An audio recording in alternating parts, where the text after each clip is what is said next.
On vous rappelle, prolongation, on va jouer une mi-temps. But en or. But en or. S'il y a un but qui est marqué d'un côté ou de l'autre, on se dit au revoir, on se fait la bise. Ouais, on peut se hug. Et en tout cas, on est obligé de repartir chacun chez soi. Il n'y en aura qu'une seule des deux qui participera à la finale. La finale, ce sera dans environ 1h30. Mais il faut gagner son ticket. Ouais, c'est parti tout de suite. Côté français, je pense qu'on a envie de fermer des bouches. On a envie de montrer qu'on est, les champions du monde en titre. Ouais, qu'on est costaud, qu'on ne craint pas la pression. Ouais, attention aux Belges. Tout de suite. Qui sont en train de construire une belle... en train de construire une belle occasion, mais rien du tout finalement. Il va falloir aussi suivre un petit peu l'exploit de ce bot. Attention à Mota, ouais, il est hors jeu. Il est hors jeu, dommage, parce qu'il avait donné un amour de ballon en retrait. On va dégager du côté de Sully. Ouh là là, dégagement un poil court qui a été récupéré par Chéché. Vic Delus là maintenant, on est en train d'essayer de mettre en place le toqué français, mais finalement, toujours cette même difficulté à arriver à faire 3-4 passes. Les Belges qui sont vraiment très très durs sur l'homme. Regardez ça. On arrive quand même à avancer. Elchi. Attention, il est hors jeu. Il est hors jeu. Il est hors jeu. Ouais. Chaque fois pris par le piège du hors jeu, là, les Belges qui se sont entraînés toute la semaine. Il paraît que c'était millimétré le travail. Ils ont simulé apparemment plus d'une centaine de positions hors jeu par jour. Ouais. Ils en ont bouffé et Inferno avec sa gouaille légendaire n'était pas le dernier à engueuler les traînards, souvent les latéraux. Allez, Vic Delus. Ça fait 10 minutes qu'on est dans cette prolongation à la mort entre les Français et les Belges qui n'ont pas pu se départager en 90 minutes. Ouais, je crois que le speaker UCBM permet, attention, tout le monde est passé au travers là-dessus, aussi bien la défense belge que l'attaque française, et même le gardien, la Payet, qui a des petits soucis quand même dans ses sorties. Je crois qu'il a un petit problème. Ouais, je pense qu'il a dû prendre les lentilles de son pote. Attention. C'est le speaker qui vient de mettre la musique dans le stade, je crois que c'est fait un gros kiff. Est-ce que ce ne serait pas non plus les gens dans les fan zones et dans le stade qui murmureraient un air de guerrier? Les Bleus qui doivent à tout prix, normalement ils étaient favoris, éviter cette séance de shoot-out qui serait cruelle pour les deux équipes. Oh, le sort de Mota, il est beau. C'était pour Galax, mais Galax a perdu son duel. Mota qui sort, qui empêche la sortie. Tireur élite maintenant qui arrive à trouver Eloi, mais finalement c'est bien repris par la défense belge. On relance rapidement en plein axe maintenant. Allez, Chidi Costa, c'est chaque attaque peut-être la dernière. LK pour Galax. Galax il est en train de nous faire un petit numéro de tricotage là dans la surface et ça passe au-dessus. C'était beau ce qu'avait fait Galax. Décaler son pote, lui offrir la boulette. On va la jouer à la Rémoise. Non, finalement on a changé le plan. Ouais, j'ai l'impression que maintenant on pourrait presque enlever les maillots. On pourrait presque jouer torse nu. Oh là là, on s'est complètement viandé côté LK. Il a tenté direct. Il a tenté peut-être pour faire plaisir aux copains. Elle est complètement topée. Et les Belges qu'on ne voit quasiment pas dans cette prolongation. On rappelle qu'ils ont perdu leur pierre angulaire. Ils ont perdu leur maître à jouer, leur penseur. Inferno qui était leur moteur et en même temps leur cœur et en même temps leur cerveau. C'est cœur et cerveau, c'est dur. Les poumons, alors là, ça deviendrait quasiment mort clinique. Je crois qu'il leur reste que les poumons et la rate. Il va falloir qu'ils courent, qu'ils cavalent. Et est-ce qu'ils ont une stratégie peut-être d'arriver au shoot-out? C'est peut-être la stratégie d'attente. De tout jouer en contre. Et les Français obligés de redescendre bien bas. Là, on va repasser avec le portier. Oh là là, Kiles qui a pris son temps, mais qui a trouvé une superbe balle, qui a trouvé Galax, qui a tout de suite remis dans l'axe. Ouais, ils avaient fait le surnombre, les Français. Ils ont tenté tout de suite la passe directe dans l'axe pour tenter de se retrouver face au but. Et ça défend bien la défense centrale belge qui a été secouée pendant quasiment tout le match, mais qui tient pas mal. Ouais, Valentin là, qui vient de sauver encore les siens là, parce que la passe n'était pas très bien assurée. Ouais, c'est gros match de Valentino. Tireur élite aussi fait un gros match. Ouais, on a décalé, c'est très bien fait ça pour Motabé. Motabé qui reprend pour Eloi maintenant. Le David Tweets, très très sérieux là encore. Et un bijou. J'ai cru que c'était une offrande même. Une pierre de jade, un œil de Sainte-Lucie. Exactement, mais non, finalement, très très bien défendu de la part des Français. Vic Dolu qui repasse tout de suite dans l'axe pour Chèche. Et on perd le ballon. C'est Primo qui met une énorme ogive là devant. Ouais, on se pose plus de questions côté belge. Il va rester un quart d'heure, Il va rester un quart d'heure avant avant cette séance de shoot-out, à moins qu'une des deux équipes venait à ouvrir le score dans cette prolongation. Et on rappelle qu'il y a eu 2-2 à l'issue du temps réglementaire. Le ballon est bon pour Baifigo. Baifigo qui revient, qui attend le soutien. C'est Valentinho qui est de partout. C'est normal, c'était le bot. C'est Laillet. Est-ce que c'est Laillet qui la sort celle-là? Ouais, ça sera corner. Attention à ces coups de pied arrêtés. On rappelle que les Belges ont ouvert le score dans ce match sur un coup franc tout à l'heure. Ils avaient douché les Français. On va jouer corner sortant. Apparemment côté belge. On se méfie de la combinaison. Ouais. Oh là là, et Vic Dalu. C'est la deuxième fois qu'il sauve son gardien sur la ligne. Ça s'était passé en poule aussi sur une action complètement folle. Attention maintenant la contre-attaque française. Tout de suite c'est Eloi qui relance côté droit. C'est Motabé qui va perdre le ballon. Finalement maintenant c'est Takamine derrière qui relance une nouvelle fois côté droit.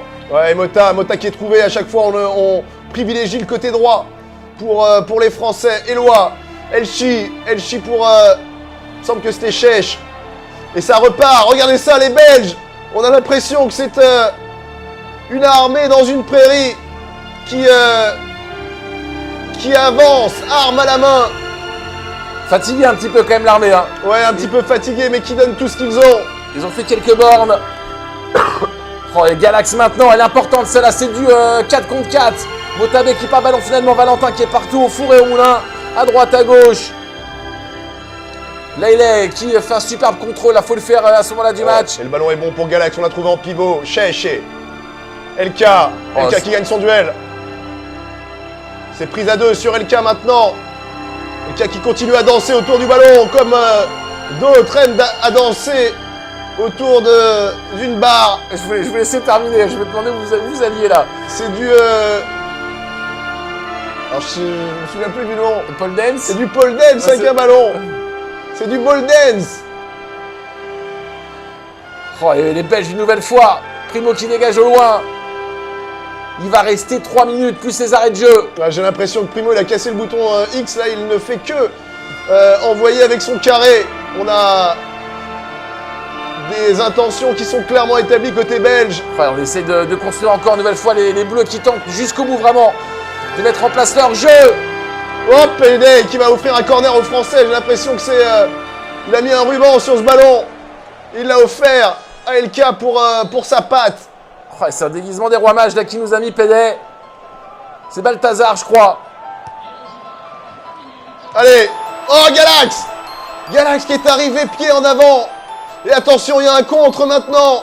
La folie de ce jeu. C'est un 6 contre 4. C'est bien défendu. Très très beau repli là, de la part de Elchi, toute la défense. Vraiment. Parce qu'il y avait un superbe coup à jouer en contre là pour les Belges. Et Galax tout près, c'est terminé. Ça va être la séance de shoot-out. Ah ouais.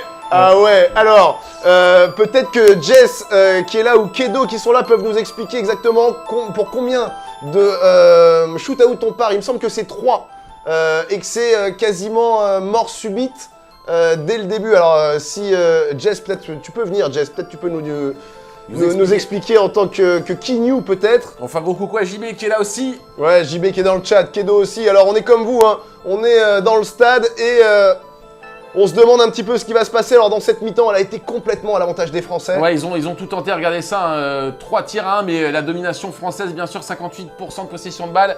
Et puis les Belges qui ont été dans une stratégie complètement défensive. Alors Jessie vient là, normalement ils vont tous se rassembler, c'est ça Jess? Ouais, non, ils vont tous se rassembler et c'est en mort subite direct. Hein. Donc en fait, ils vont tous se rassembler au centre du terrain. Ah, mais en fait, ils recommencent le match. Parce qu'en fait, il nous faudrait Inferno là pour le coup, pas qu'il y ait de bots. pour que tout le monde contrôle un joueur et qu'il n'y ait pas un joueur qui court après l'attaquant. Ah ouais, Pour aller waouh. défendre. Ah, bien joué, Voilà. mec. Ok, Oh vous là avez là, vu c'est- pas mal de cas de figure. Voilà, Je vois voilà. que vous êtes bien buté. Hein. L'expérience prouve que... Je trouve que. Et donc ils vont se rassembler tous au centre du terrain. Il y en a un qui va partir du milieu, le challenge orange. Il va arriver devant le gardien. S'il rentre dans la surface, il peut plus ressortir. Si le gardien la dévie, il peut plus la reprendre. S'il y a poteau, il peut plus la reprendre, etc. Comme un tir au but. Ok, donc c'est gardien à la touche, il est terminé. Le gardien la touche et que ça rentre pas, Ouais. c'est fini. C'est comme les tirs au but. Tu peux plus retoucher. Il a Et une le- action de jeu et après c'est fini. Et donc, on désigne 3 tireurs en gros de chaque côté. Bah là c'est de la mort subite tout de suite. Tout de suite, Donc dès le là, premier. tout de suite, c'est premier tu D'accord. marques. Le tu deuxième marques pas, rate, l'autre c'est doit terminé. marquer. Voilà, Ah, ok. c'est tout simple. Bon, j'espère que tout le monde a Voilà. compris. Mais ça va être très très fun. C'est très très bon à voir. Merci Jesse pour cette belle explication. Donc, You, tu vas peut-être nous la refaire. Ouais, alors, challenge Wanadu, challenge Orange, challenge FVPA et ce soir, challenge Fake. Ils n'ont pas réussi à se départager au bout de 3 mi-temps, pardon. Ils ont joué 2 mi-temps plus une mi-temps mort subite. Ils n'ont pas réussi à se départager, les Français et les Belges. Ils vont donc maintenant envoyer des soldats les uns après les autres à l'abattoir. Parce qu'en gros, il n'y a quasiment rien à gagner, il y a quasiment tout à perdre. On est dans une mort subite. Si Benny marque et que je rate, Benny a gagné. Si Benny marque et que je marque, on continue. L'équipe de Benny continue à tirer. Voilà, c'est. Et ainsi de suite, jusqu'à ce qu'on ait un vainqueur. C'est la mort par le shoot-out. Exactement. Et donc là, on voit les Français qui sont en train de tout simplement se préparer. Là, on décide qui va tirer en premier. Ouais, je pense, Alors, ouais, qu'il doit allez, y avoir à votre décision. avis. Allez, on va jouer. Qui va tirer pour la France? Je vais dire LK, Mota qui est en feu et Elchi. Il faut le premier tireur. Je vais annoncer Elchi. Elchi tire en premier. Elchi en premier. Elchi en premier, à ton avis, pour You, dites-nous qui va tirer en premier. Toi, tu penses qui? Et moi, je verrais bien LK. LK qui les porte, qui les pose, Ouais. enfin qui vient Et côté- avec dans la main et Et qui côté les pose. belge, Et côté belge, sachant qu'Inferno ne peut pas, donc ne peut pas tirer. sachant que c'est mort subite tout de suite, il faut vraiment faire tirer ses meilleurs tout de suite en fait. Il y a un jeu là-dessus. Peut-être Valentino. Peut-être Valentino en 1 en se disant voilà. Et puis il va y avoir aussi un draw qui va commencer. Est-ce que c'est Kedo qui effectue le tirage au sort? Est-ce que c'est l'équipe qui a le ballon directement par le tirage au sort fait par eSport qui commence? On va voir tout ça. Alors, il manque Ah, tu nous as mis une belle musique là. Ouais, il manque un joueur côté français, c'est ça, non? Ouais, j'ai l'impression qu'il manque Chéché. Il manque Chéché, là, qui a peut-être qui ose pas peut-être venir sur le terrain, qui se dit que c'est peut-être pas son moment. Ouais, on se rappelle de joueurs hein, et pas les plus mauvais qui se cachaient un peu pendant certaines séances de tir au but. Il y a un très bon docu d'ailleurs hein, là-dessus hein, sur Ouais, sur les séances de tir au but qui s'appelle La Séance. qui est excellent. Je sais pas si vous l'avez vu, mais vraiment un très très bon documentaire sur eh bien, toutes les séances de tir au but françaises, de l'équipe de France. De l'histoire. Et finalement, il n'y en a pas eu tant que ça. Il y en a eu quoi, Ouais. 7 ou 8. Il y avait eu le Brésil en 86, il y avait eu, bon, on va peut-être pas toutes les faire, mais en gros, ce que vivent les joueurs, ce qu'ont vécu les joueurs de l'équipe de France, que ce soit en quart de finale ou en finale de Coupe du Monde, et ce que vivent tous les joueurs de football sur un terrain, que ce soit même en Coupe de district, et bien dans une séance de tir au but, c'est exactement les mêmes signaux psychologiques qui sont envoyés, et il y a fort à parier que pour ces mecs-là qui jouent leur place pour la finale de la FEIC, il y a quelques petites excroissances au niveau du caleçon qui commencent à pousser parce que forcément, on est dans un moment où on ne peut pas se rater. Alors, on vous rappelle, dans un quart d'heure, l'autre demi-finale, donc avec eh bien l'Algérie qui se prépare face aux Pays-Bas. Ouais, il y a Kikiro qui dit, il y a aussi peut-être la guerre des gardiens, hein, Kills ou Payday. Kills qui est réputé pour être l'un des meilleurs gardiens du monde. J'ai envie de dire que Payday a la réputation d'être un des meilleurs gardiens qui évolue dans le championnat de France. Là, ce soir, il s'est un petit peu raté sur 2 sorties aériennes. Mais par contre, dans les 1 contre 1, dans les sorties, il a été très très propre, Tout à fait. très solide. C'est vrai qu'on l'a un petit peu titillé sur ses sorties aériennes, il en a fait 2 un petit peu aux fraises, mal jugées, mal jaugées. Et pourtant, voilà, les Belges qui sont quand même au coude à coude avec les Français, alors que Kyles a fait une compétition quasiment sans faute. Sur les 2 buts, il la repousse sur... Ouais, mais c'est déjà un arrêt ouais. réflexe en fait quand il la repousse, donc c'est un petit peu dur de lui en vouloir là-dessus. Et puis après, elle revient sur l'attaquant. Et le but qu'il prend contre les Anglais, il n'y a pas grand-chose à dire, c'est un cafouillage. Contre les Hollandais, c'est une frappe de 25 mètres. Alors il y a Marco Ronaldo qui nous dit Payday pas bon en péno apparemment. Merci à Marco. Il n'est pas bon en 1 versus 1 shootout. On va voir. On va voir si c'est le cas. Alors apparemment, il ne sort pas. Alors ils ont aussi ce passif hein, entre tous ces joueurs, on le disait, les joueurs qui évoluent principalement tous dans le championnat français, qui est le meilleur championnat européen, qui est d'ailleurs un petit coucou à l'équipe du Wu-Tang Clan qui a remporté la Ligue des Champions il y a quelques semaines de cela. Et donc ils se connaissent, ils ont déjà joué probablement des matchs de coupe les uns contre les autres et des matchs qui se sont terminés au tir au but. Alors pas de Farrell bien sûr qui n'était pas titulaire, on nous pose la question Cerevo qui nous demande est-ce que Farrell ah bah non je pense pas. Il ne peut pas rentrer bien évidemment, il n'était pas titulaire sur ce match, même si là on relance et on attend les 11 joueurs français. Farrell qui jouera peut-être une éventuelle finale si jamais les Bleus parvenaient à se qualifier. Donc après cette séance de shootout qui va se lancer. On va choisir le capitaine pour ce match, c'est Mota. Ça va être tendu, hein. Vraiment tendu de part et d'autre. Les deux équipes qui méritent, on l'a dit, les Belges qui ont vraiment tout donné. Alors Meliodas dans le chat qui nous lâche un petit fait de tirer Galax pour que les supporters puissent aussi toucher le ballon. J'ai l'impression que c'est un petit tacle déguisé de la part de Meliodas. Et ouais, mais c'est des moments. Alors, c'est peut-être des moments. Alors, ça se trouve, il s'est passé que 2 minutes depuis la fin du match, mais comme c'est un moment tendu, c'est un moment qui paraît beaucoup plus long. Ça aussi, dans la psychologie sportive, c'est un thème qui est souvent abordé. On voit la distorsion du temps. On a l'impression que le temps dure des heures quand on mène, et on a l'impression que ça passe à vitesse de la lumière quand on est mené. Dans les fan zones, ça commence à murmurer. Apparemment, du côté de Charleroi, là, on est complètement empaqueté. On dénombre, je crois, quelque chose comme 20 000 spectateurs. Place du village, même si Charleroi n'est pas un village, c'est une très belle ville.